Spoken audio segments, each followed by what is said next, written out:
What is up, comic fans? Welcome to the Legion of Comics. I'm Mark, and today we're going to be looking at the upcoming major event from DC Comics in 2023, none other than Lazarus Planet. We're going to look at what we know, talk about what we don't know, and talk about what we're excited about. So don't go anywhere. Check this out.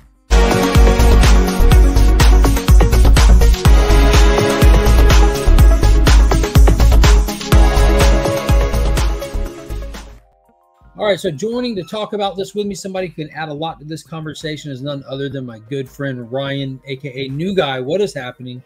What is up, man? I'm excited to talk about this like mini event thing because we've been building up to this for months. And that's the first thing that we can really talk about. It has been, I think it was like late September when they first put out the announcement that they're going to be doing this event called Lazarus Planet.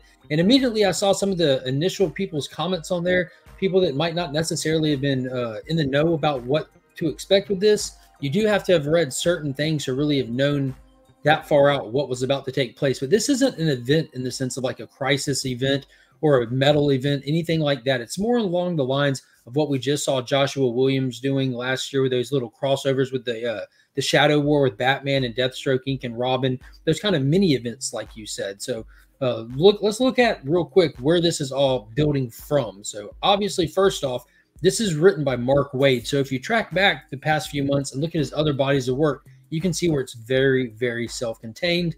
And it's primarily spinning out of the first arc of World's Finest that takes you directly to the miniseries Batman versus Robin. So Mark Waid's been crafting both of those titles, and they've been pretty solid so far. Do you want to give a little synopsis on where this is all coming from with that first volume of World's Finest? Yeah, so with World's Finest in that first volume, we were introduced to the Devil Nazar, which is like a old Chinese lore kind of character. You know, like he's existed there, and I don't know. I'm assuming he's in public domain for one. If not, maybe they're just like, yeah, they don't recognize our copyright, so we're going to use their characters too.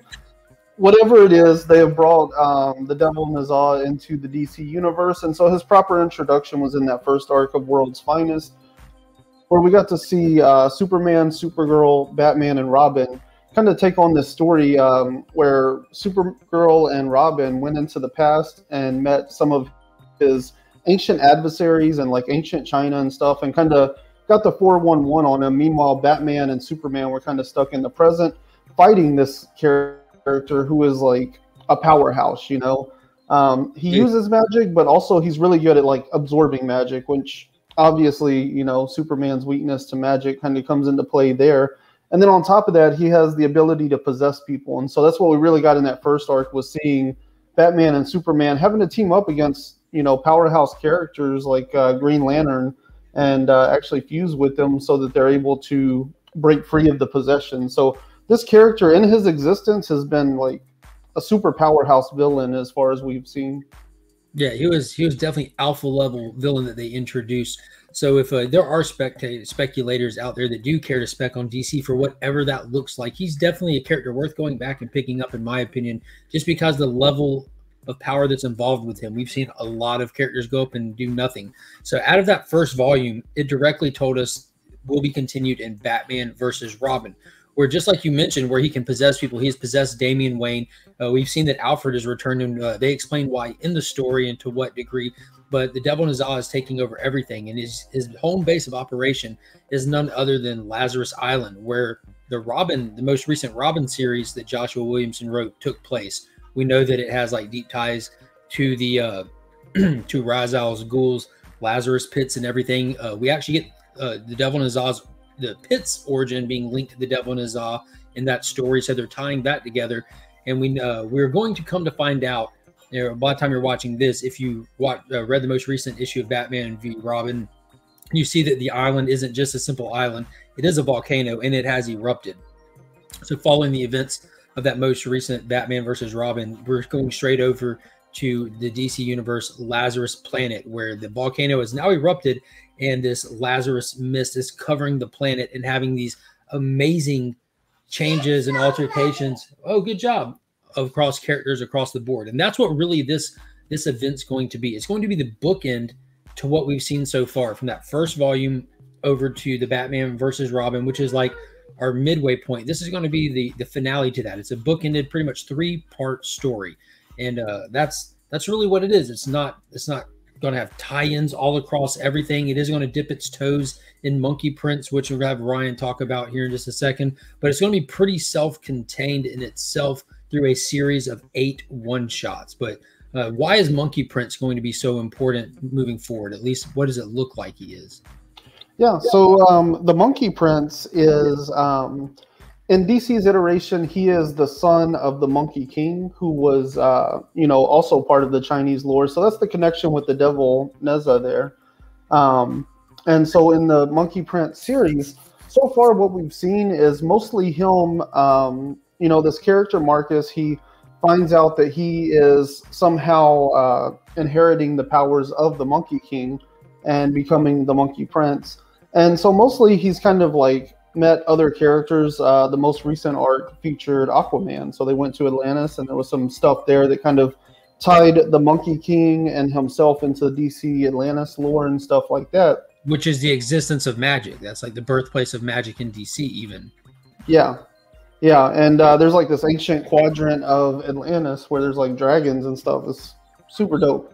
But what we got in the most recent issue that just dropped, like this was a fire issue because basically what happened is his mentor, his name is Pigsy, and Pigsy gets kidnapped in this issue and he's taken away, which if you rewind time like another week or two, we had seen in Batman versus Robin, when he was kidnapped, he was taken to the volcano.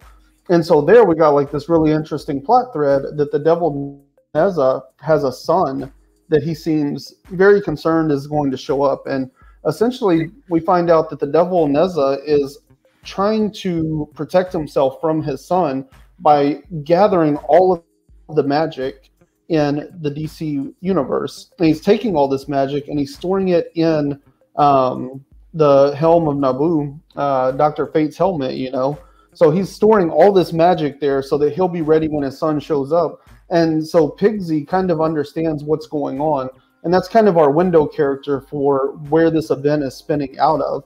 At the same time, in this most recent issue of Monkey Prince, we also saw that right before Pigsy is kidnapped, we see that he recognizes what they're talking about because they mentioned that the son of Neza is coming. And then there's also these 3 characters introduced: the silver-horned demon and 2 of his henchmen, and they come in and do some real nasty stuff. So I'm assuming the big reveal there is going to be that one of these 3, probably the silver-horned demon, is the son that Neza is trying to barricade himself against with magic. So the Monkey Prince does not know that Pigsy is missing yet, but there's other things going on in his life. So I'm pretty sure once he finds out, he's going to be moving over into Lazarus Planet and everything based on how that issue ended. And so at that point, we're going to get that tie-in. The most obvious direct connection there being that the Monkey Prince is going to want to save his buddy Pigsy. So you can see him right there in the center. He's probably definitely going to be standing up against the Devil Nazar to protect Pigsy.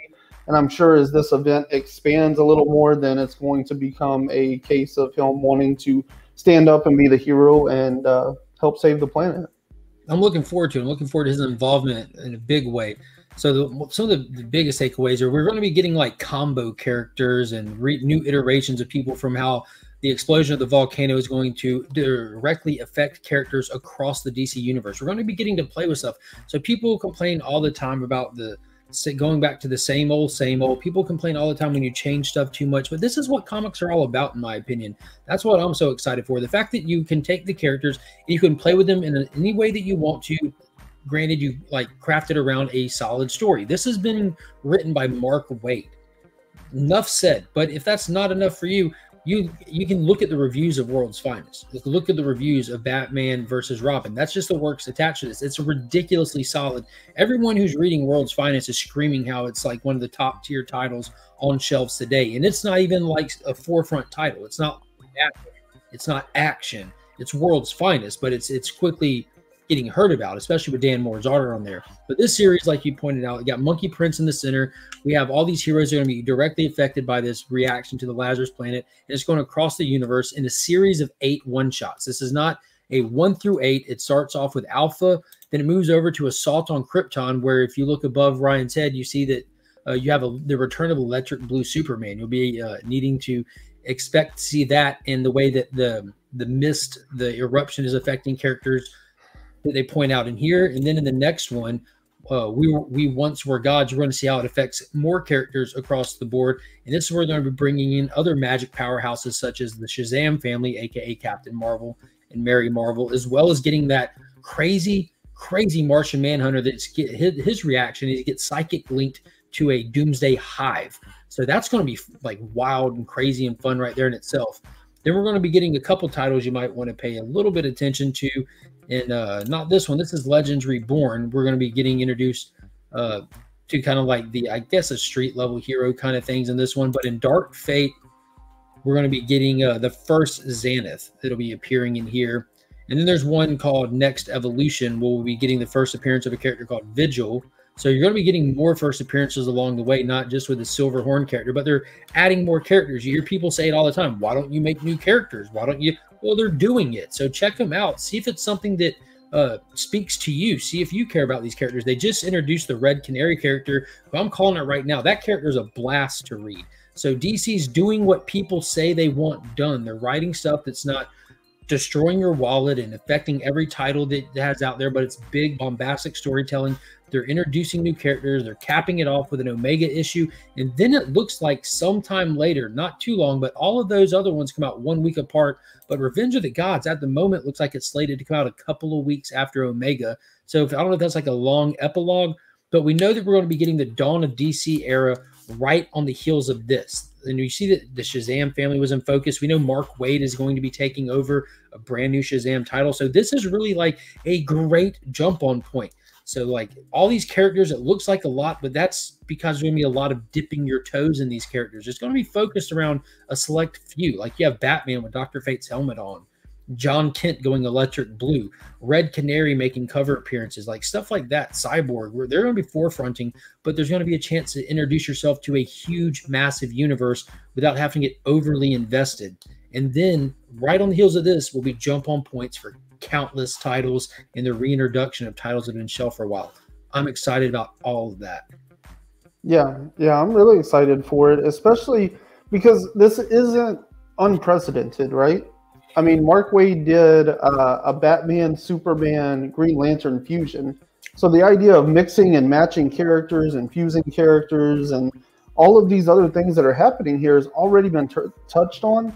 And it was so much fun. I mean, literally, as soon as they fuse, there's like a 5-second countdown or something. And like, it's over, you know? So it's not even like it lasted a long time. But for those 5 seconds, I was captivated. It was so much fun. And that's kind of what this writing feels like, is when you were a kid and you took out all your toys and you're just like playing with them and you're like creating all these crazy scenarios you've never seen in the cartoons or the TV shows or the comics or whatever. And you just like create all this stuff and then you pick them up and you put the toys away. And I feel like this is them just like taking all the toys out and like, we're going to tell like this crazy fun story in Lazarus Planet. And then we're going to put all the toys back in the toy box and nothing's going to be changed. Nothing's going to be affected, but you're going to have a ton of fun while we're doing it. That's the point. Like, to enjoy it, and I think it's going to be a blast. Like you said, this is a total toy moment for me. So yeah, I'm definitely looking forward to it. I hope some of y'all watching this will give it a shot, give it a try. And if you are still on the fence about it, be sure to stop by on Sunday nights. We will be picking it up. We will be with our good friend Paul Cook from Sector 2815 and Chris the Comic Vet. We'll be reviewing these books and talking them, and you can come join in on the conversation every Sunday night. Be sure to go give Ryan a follow right here on YouTube and on Instagram. He's doing tons of great shorts and reels, keeping you up to speed on all kinds of fun stuff and even some throwback stuff. So appreciate everybody watching. Don't forget to hit the like button, subscribe to the channel. And until next time, as always, I'm Mark, but we are Legion.